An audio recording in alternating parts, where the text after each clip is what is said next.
My name is Corey. This is Travis, Blake, and Anthony. I focused on chapters 1 and 2.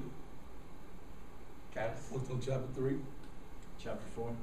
And I'm 5 and 6.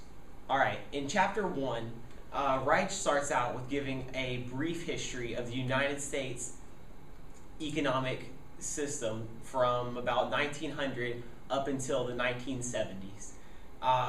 He basically gives an overview of how all the major events in history have affected how democracy and capitalism have interacted in our economy up until the 1970s. In the 1970s, Reich points out that we encountered an era in the economy where democracy, as far as controlling capitalism, declined, and just pure capitalism in America, and not only in America but in the whole world, really took off, and that's where he gets his term supercapitalism. Travis? Well, chapter 3, it pretty much focuses on two different mindsets. It has, we have two minds. Consumer and investor is one mindset, and citizen is another mindset.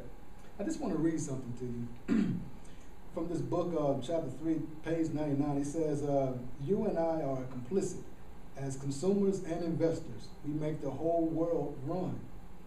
Markets have become extraordinarily responsive to our wishes, more so all the time. Yet most of us are of two minds, and it is the citizen in us that has become relatively powerless. Supercapitalism is a triumphant democratic, capitalism is not. When we find great deals on cars, refrigerators, picture frames, or almost any other manufactured item, it's often because the Americans who molded, fit, clamped, or bolted these things have either accepted cuts in pay and benefits or lost their jobs altogether.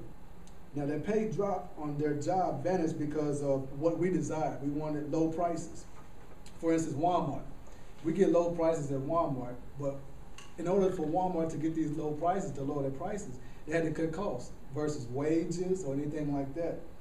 Now, our pursuit on great deals is also affecting middle-level managers and software engineers.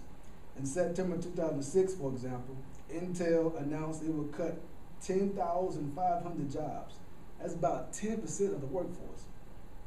Now, the overall result is that America is far more productive than it was 20 or 30 years ago. But most people haven't shared that in bounty. Now, in 1980, more than 80% of large, medium-sized firms provided their employees with traditional defined benefits, pension. Now, the main corporate was not with CEOs or greedy people in the industry, but the main corporate is you and I. You and I wanted to have lower prices, or you and I did not intend this outcome, and we may not like what's happening to the wages and benefits of so many other people, perhaps including ourselves, our children as a result. But we can safely ignore these developments as long as we do not connect the consumer and investor half of our brain, the citizen half. Now, it's easier to cast rhetorical blame on the intermediaries between the two halves, corporations, CEOs, and Wall Street and Walmart. But that's pretty much what he's talking about in chapter 3. He's talking about different minds, consumer and investor, and versus the citizen. Now, with the consumer, we're the ones who want the good deals. We want cheap prices, like what Walmart offers. Or with the investor, we would like to have the biggest return we can receive. And so that's what's driving these corporations. That's what supercapitalism is all about, is profits, if you will. So that's pretty much in summary about what I've learned from reading chapter 3. Chapter 4 talks about democracy overwhelmed. It talks about how the goal of a modern corporation is now to have a competitive advantage over its competitors. And in Washington, it's become a battleground of public policy, which helps some companies and hurts others. Money, we got some stats on money spent on lobbying since 1986. It's been a $2.2 billion increase. Washington has $2.6 trillion worth of money that they spend every year with the authority to regulate your life. And companies will spend unheard of amounts of money to have influence over that. The problem with this is big government and big money. Walmart wanted to get into banking a few years back, and they figured their customers would like the convenience of banking at Walmart, and they thought it would be good and they could make some money off some banking fees. The federal law at the time said that a commercial company cannot own a bank. But they found a loophole in the federal law saying that standalone savings and loans banks could be owned by a commercial company. They found one in Broken Arrow, Oklahoma, and the bankers were keeping track of Walmart, and they knew what they were doing, and so they unleashed all these lobbyists to Congress and spent all this money to get Congress to change the federal law. Congress abruptly pulled the loophole closed, and Walmart was not allowed to set up banks in their stores. Pretty much this chapter talks about, it's not about public policy with companies, it's about getting a competitive advantage and having a corporate profit. And pretty much to summarize it all is our voices as citizens are being drowned out. All right. Chapter 5, the basic concept of it is that corporate social responsibility is a paradox of democratic capitalism. And the reason for that is companies will try to act as though they are being socially or environmentally conscious or aware, but in reality, most of the time, they're just focusing on increasing profits over the long run, because most of the actions that you would take, such as using a different type of container that might be more green friendly, or reducing costs. You know, if you're focusing on like toxic output or something, if they cap that off over the long run, they're paying a little bit up front, but they're going to save money because the government's not going to be fining them as much, because corporations and other consumers are going to look at them more favorably. So in reality, the Chapter 5 is focusing on the fact that corporations cannot be socially responsible if their goal is to make profit. And any corporation's goal, the bottom line of it is profit.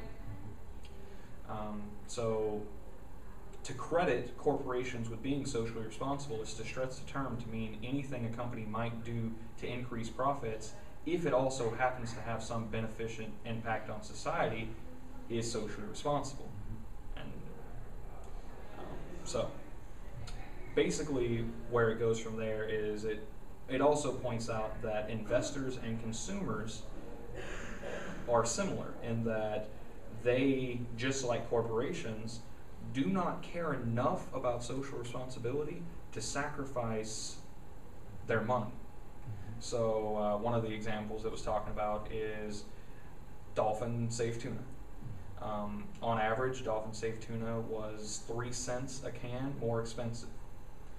And even though they were sitting right next to all the other cans of tuna and said dolphin safe, consumers would pay 3 cents less to avoid, the extra cost of the dolphin safe tuna. But then the consumer mind, it wants to save its money, but what was your chapter? And citizen. The citizen mind focuses on, sorry, I can't get that word out. The citizen mind focuses on, we want this dolphin safe tuna. We're demanding this dolphin safe tuna.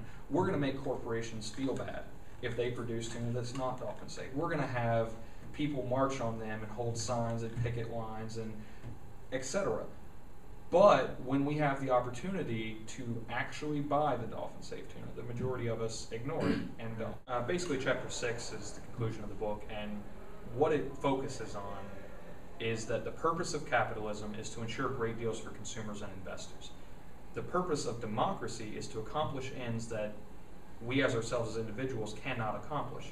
And the border between those two is breached when companies pretend to be socially responsible and use politics for a competitive advantage. He says, if social responsibility has any meaning at all, it should be to refrain from corrupting democracy.